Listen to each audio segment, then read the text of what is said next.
Hey, I was just having a bit of a chat with somebody on Facebook because she used some words in one of her promotions that I didn't understand. And it got me thinking about jargon um, and how easy it is to use. You know, all industries use it. We've all got things that we say that we just assume people in our circles understand. And often they do. The problem is that our clients aren't necessarily so closely in our circles. You know, they are in different industries and they have jargon of their own, but doesn't necessarily mean that they understand ours, right? So I thought it was really a great opportunity to talk about it because, you know, I'm really curious to know what kind of jargon you use in your world. I mean, you know, we joke about some of the jargon that we use in our world, don't we?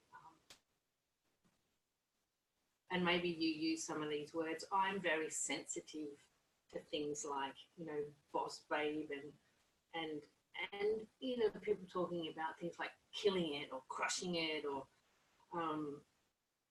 those sorts of words aren't necessarily exactly jargon. But there'll be things that you'll you'll say. And the thing that came up actually in this post was a woman was promoting that she was doing office hours.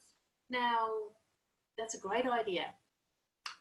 It's a weekly Q&A session live with her audience inside her group. Um, and I'd love to do the same with you guys if that's something that would be valuable to you.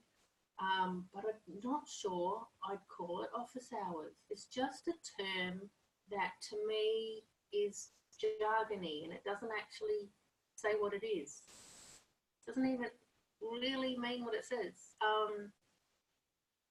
And so, I mean, is that a term that you've heard before? You know, maybe I've just been under a rock.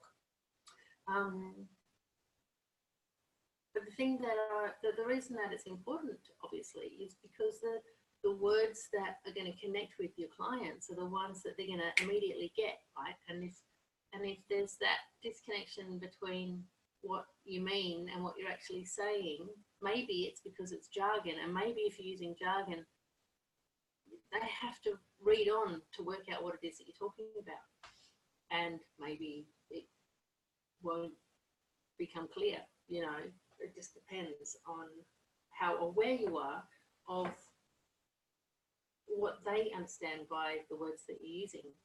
So that's what conscious communication is all about. It's having that awareness of how what you're putting out there is being received.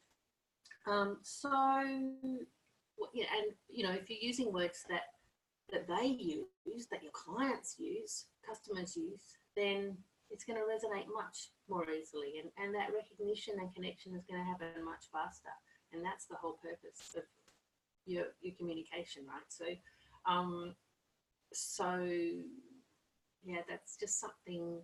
It's sometimes it can be really hard to be aware of what's jargon because you're so used to it that you don't necessarily even recognise it. You'll be reading over what you've written and you'll just assume that everyone understands what you're talking about.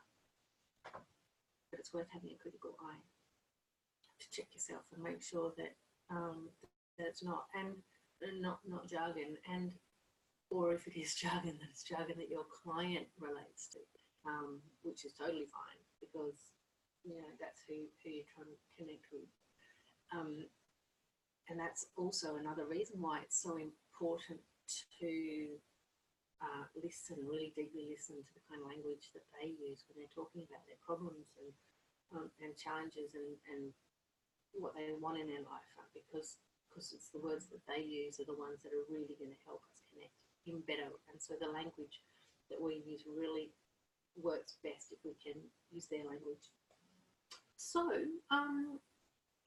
I'd love to know if there's any sort of bells ringing for the kind of jargon that maybe you use, and if there's nothing that immediately is coming to mind, just have a look back at some of your copy that you feel's not really getting any bounce back or enough response, and see if maybe there's some jargon in there. I'd be really curious to know what kind of